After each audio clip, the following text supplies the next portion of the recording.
2020 కావాల్సిన ప్రాజెక్టు మళ్ళీ కేంద్రం పూర్తిగా డబ్బులు ఇచ్చి ఇవన్నీ చేసినా కూడా ఇది 2027 డిసెంబర్ పోయే పరిస్థితి వచ్చింది. దాని మీదనే ఇప్పుడు నేను రివ్యూ చేశాను. రివ్యూ చేసినప్పుడు ఈసీఆర్ఎఫ్ గ్యాప్ 1 ఉంది.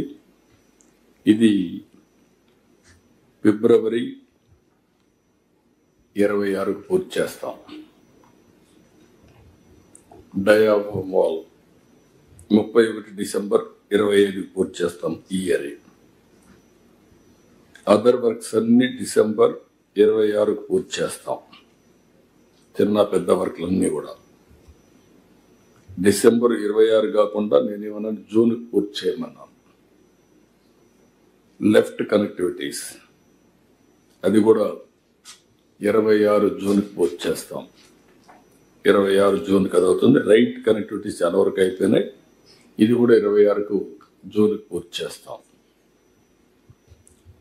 ఇవన్నీ అయిన తర్వాత ఇక్కడ ఒక్క ఈసీఆర్ఎఫ్ గ్యాప్ 2 మెయిన్ డ్యామ్, ఈ డ్యామ్ మాత్రం 2027 డిసెంబర్ పెట్టారు. దీన్ని ఇప్పుడు నేను రివ్యూ చేశాను. అన్లెస్ టెక్నికల్ పీపుల్ ప్రాబ్లం ఉంటే తప్ప 27 జూన్కే పూర్తి చేయమన్నాం. జూన్ కాకుండా ఏప్రిల్కే. ఎందుకంటే మనకు జూలైలో గోదావరి పుష్కరాలు వస్తాయి. పుష్కరాల సమయానికి ఈ ప్రాజెక్టు పూర్తయితే అంత మునిపే జాతికి అంకితం చేస్తే చాలా ఉపయోగపడుతుంది. ఒకవేళ బలమైనటువంటి ఈ యొక్క టెక్నికల్ ప్రాబ్లమ్స్ ఉంటే అటు ఇటు కొంచెం లేట్ అవుతుంది. అదర్వైజ్ పూర్తి చేస్తాం. ఇది కాకుండా ఇక్కడికి వచ్చినప్పుడు మొత్తం phase 1A, phase 2 1B, 1A 1B ఇవన్నీ పీడిఎఫ్లు కానీ ల్యాండ్ ఎక్విజిషన్ కానీ జరగాలి. ఇప్పటి వరకు ల్యాండ్ ఎక్విజిషన్ అయితే చాలా వరకు పూర్తి చేశారు. ఇంకా కొంత ల్యాండ్ అక్వైర్ చేయాల్సిన అవసరం ఉంది. ఇందులో ఒకసారి చూసినప్పుడు ఫేజ్ 1A మొత్తం ఇంకా 972 కోట్లు ఖర్చు పెడితే 20,946 పీడిఎఫ్లు ఇచ్చి దగ్గర 26 R&R కాలనీస్ పూర్తయినాయి. ఇంకొక 49 R&R కాలనీస్ పూర్తి చేయాలి. వీళ్ళల్లో ఇప్పటికే 14,359 మందిని షిఫ్ట్ చేశాం. ఇంకొక 6,577 మంది షిఫ్ట్ చేయాలి. ఇవి పూర్తి చేయాలంటే పాత రేట్లకి ఎవరు రాలేదు, అది క్యాన్సిల్ చేశాం. దీని మీద ఒక 500 కోట్లు ఎక్కువ అవుతా ఉంది. 972 కోట్ల రూపాయలు ఖర్చు పెట్టి ఫేజ్ 1Aలో ఉండే వాళ్ళందరినీ రీహాబిలిటేట్ చేస్తాం. అది ఈ ఇయర్ నవంబర్కి పూర్తవుతుంది. ఫేజ్ 1B ఇక్కడ మీరు చూస్తే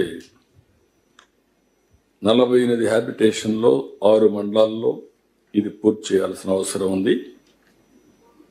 రిమైనింగ్ పీడిఎఫ్లు దగ్గర మనం చూసినప్పుడు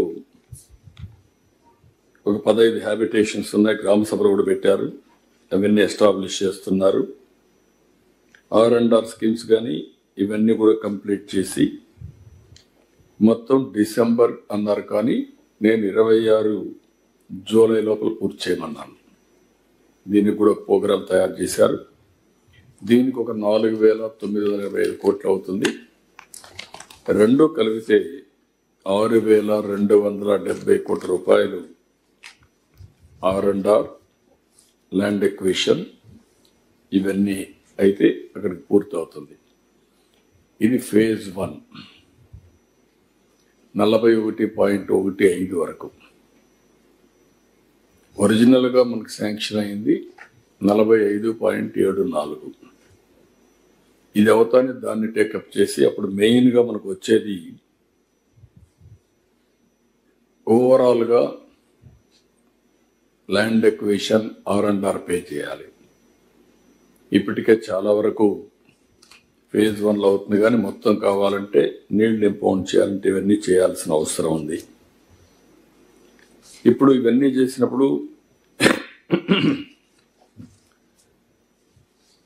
ఈ యొక్క ఇప్పుడే ల్యాండ్ ఎక్విజిషన్ ఆఫీసర్స్ కూడా పిలిపించాను, R&R వాళ్ళకు కూడా చాలా స్పష్టంగా డైరెక్షన్స్ ఇచ్చాను. నాట్ ఈవెన్ 1 కంప్లైంట్ రాకూడదు, అందరికీ న్యాయం జరగాలి. టోటల్ ఆధారంగా అథెంటికేషన్ చేసుకొని డిజిటల్ డాక్యుమెంట్స్ అన్ని తయారు చేసి ఎక్కడ మిస్అప్రోప్రియేషన్ జరగడానికి వీలు లేదు, ఎవరికి అన్యాయం జరగడానికి వీలు లేదు. దీన్ని డీటెయిల్డ్ ఎక్సర్సైజ్ చేయమన్నాం. ఆ డీటెయిల్డ్ ఎక్సర్సైజ్ చేసి ఇది కంప్లీట్ చేస్తారు. కంప్లీట్ చేసి ఫేజ్ 1 అయితే నేను చెప్పినట్టు 26 జూలైకి పూర్తవుతుంది. అక్కడి నుంచి ఓవరాల్ ప్రాజెక్ట్కి ఎట్లా ముందుకు పోవాలో ముందుకెళ్తాం.